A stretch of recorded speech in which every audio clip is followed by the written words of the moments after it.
My name is Sister Grace Therese of the Convent of St. Mary of the Hills, and on the afternoon of February 11th, 2024, I died.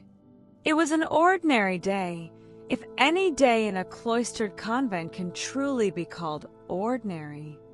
The morning bell had rung at 5:15 a.m. as always.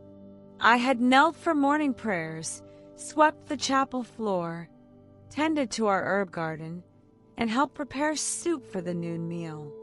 The sun was warm, the sparrows sang, and the air smelled faintly of lavender and incense. There was no sense of warning, no cloud in the sky, no premonition of what was about to happen. I remember entering my cell just before the hour of none. I had planned to spend 20 minutes reading from the Psalms and then finish knitting a blanket for one of the younger sisters.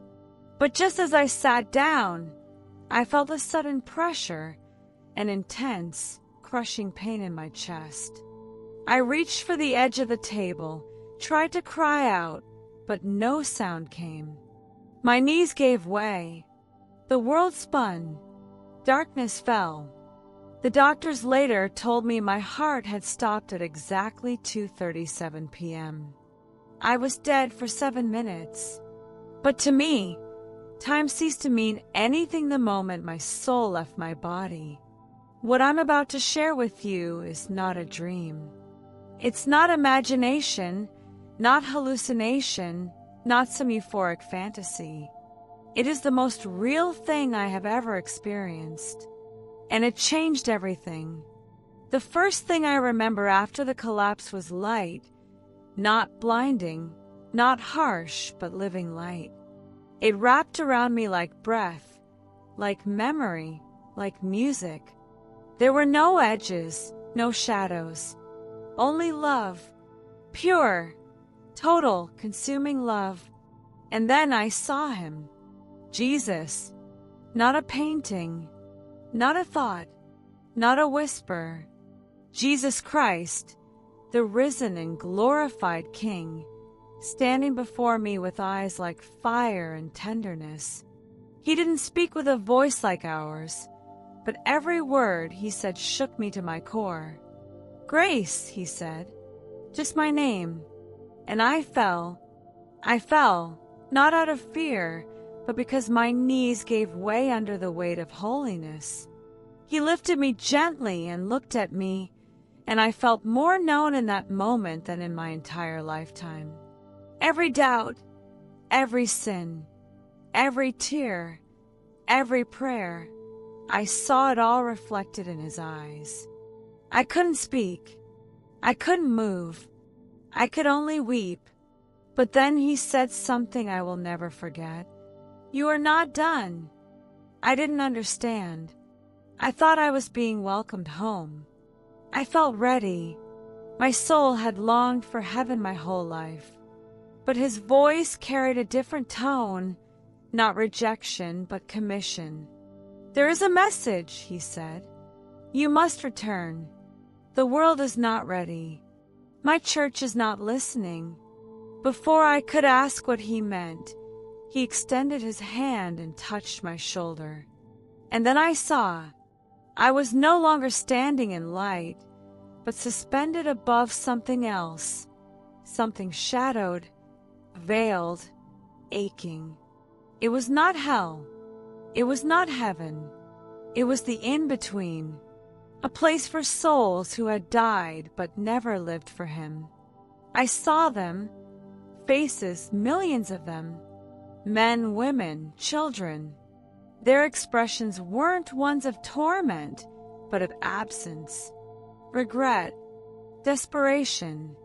One young man knelt in the gray mist, rocking back and forth, whispering over and over again, I didn't believe. I didn't believe. Another soul, an older woman, stared into nothingness. She hadn't rejected God.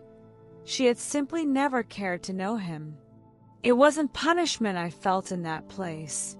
It was emptiness, the ache of a life spent ignoring what truly mattered. Why are they here? I asked, my voice trembling. Jesus answered, not because I rejected them, but because they never sought me. And then he showed me the church, not the building, not the structure, but the body, the people, the believers. What I saw grieved me more deeply than words can express. I saw beautiful churches, full of gold and light, empty of prayer. I saw pastors preaching comfort, not conviction. Applause, not truth. I saw faithful Catholics going through motions, kneeling, crossing, confessing, without truly knowing the one they claimed to worship. I saw distraction, lukewarmness, slumber, but most of all I saw fear. A fear of offending the world, a fear of standing apart, a fear of the cross.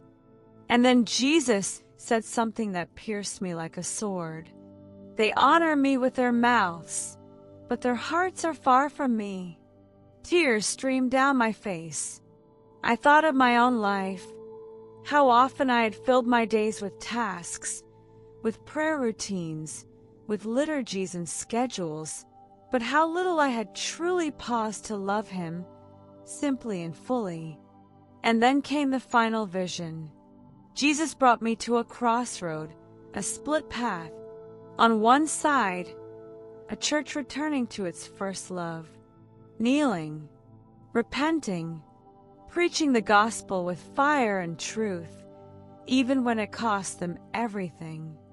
On the other, a church blending into culture, rewriting truth, becoming popular, but powerless. And standing at the center of that crossroad was a man I recognized, Cardinal Antonio Tagle. He was praying, his face burdened, hands trembling. Around him stood angels, weeping and interceding. I saw light on one side of him and shadows pressing on the other. And I heard the Lord say, "He carries much, but will he carry me?" It was not an accusation. It was a plea.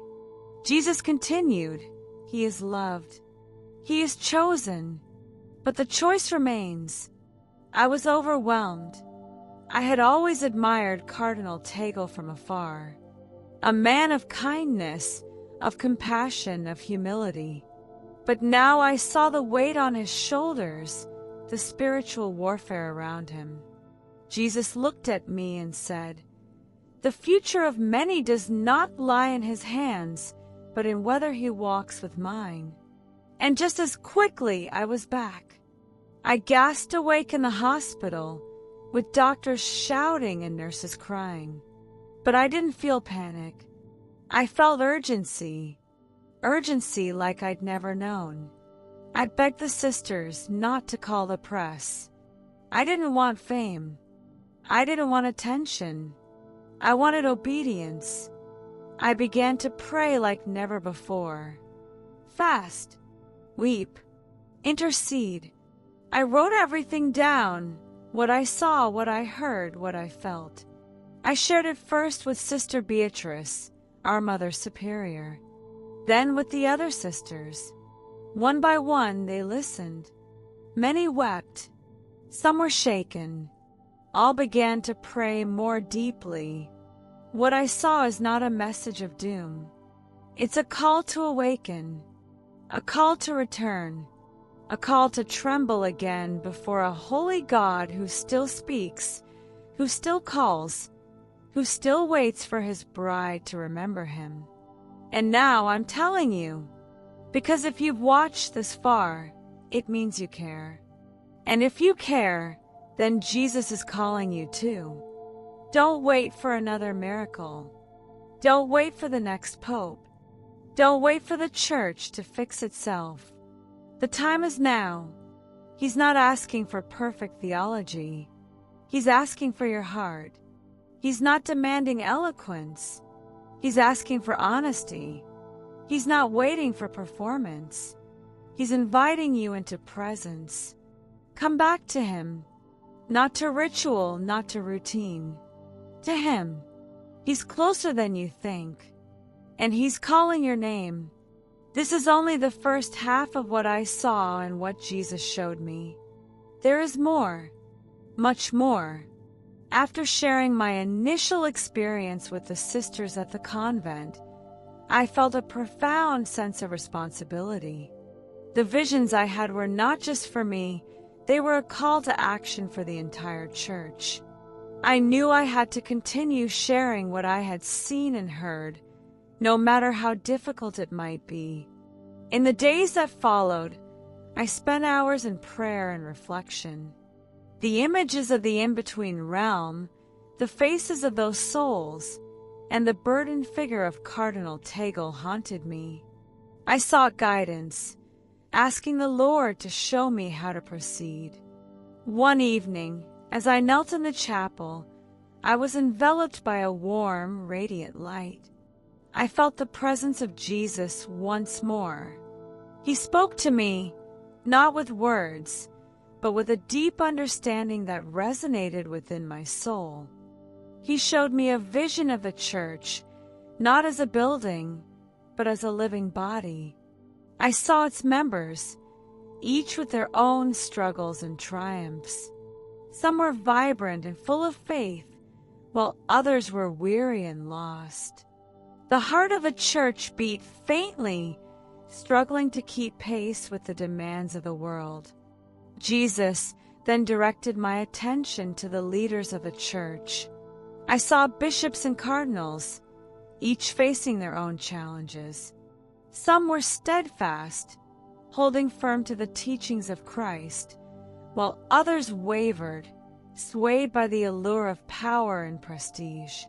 Among them stood Cardinal Tagle. I saw him at a crossroads, torn between two paths. One path led to humility, service, and unwavering faith. The other veered towards compromise, seeking approval from the world rather than from God. I felt the weight of his decision, not just for himself, but for the countless souls who looked to him for guidance.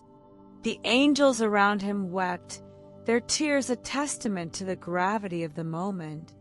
Jesus conveyed to me the importance of prayer, not just for Cardinal Tagle, but for all leaders within the church. He emphasized that their choices would shape the future of the faith, influencing generations to come. Returning to my convent, I shared these revelations with the sisters. We began to pray fervently, dedicating our days to intercession for the church and its leaders.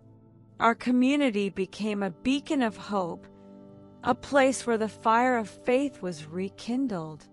Word of my experience spread beyond the convent walls. Pilgrims began to visit, seeking solace and understanding. I spoke to them, sharing my visions and encouraging them to deepen their relationship with Christ. I emphasized the importance of personal faith, urging each individual to seek God earnestly. I reminded them that the church is not just its leaders, but every believer who carries the light of Christ within them. As time passed, I continued to receive visions, each reinforcing the urgency of the message. The world was at a tipping point, and the church needed to rise, not in power, but in love and truth. Now I turn to you, dear listener. The message I received is not just for the clergy or the devout. It's for every soul yearning for purpose and connection. I urge you to reflect on your own faith journey. Are you seeking God with your whole heart? Are you praying for your leaders, supporting them in their mission? Let us come together, united in prayer and purpose, to reignite the flame of faith within our hearts and communities. The time is now. The call is clear. Will you answer?